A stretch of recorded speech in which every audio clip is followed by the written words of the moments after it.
একটি ন্যায় এবং ইনসাফ ভিত্তিক সমাজ গঠন করতে চায়। বাংলাদেশ জামাত ইসলামী একটি সাম্যের সমাজ গঠন করতে চায়।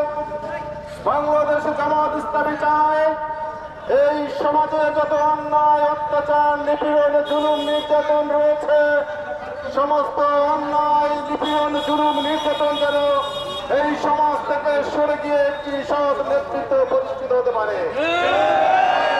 জামাত ইসলামী সৎ নেতৃত্ব প্রতিষ্ঠার প্রত্যাশার সামনে নিয়ে বাংলাদেশকে একটি আদর্শ রাষ্ট্র হিসেবে গঠন করার জন্য দীর্ঘদিন ধরে রাজনৈতিক কর্মকাণ্ড পরিচালিত করছে এবং বাংলাদেশের জনগণের কাছে আমরা এই মেসেজটি পৌঁছাতে চাই।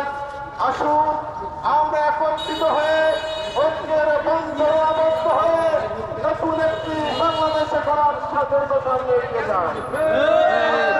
ফ্যাসিবাদ বাংলাদেশে তৈরি হতে চায় না। যে ফ্যাসিবাদ আমরা উত্থান করেছি, সেই ফ্যাসিবাদ বাংলাদেশে ফিরে আসতে আমরা চাই না। আমরা বাংলাদেশকে একটি সত্যিকার অর্থে সোনার বাংলা হিসেবে দাঁড় করাতে চাই।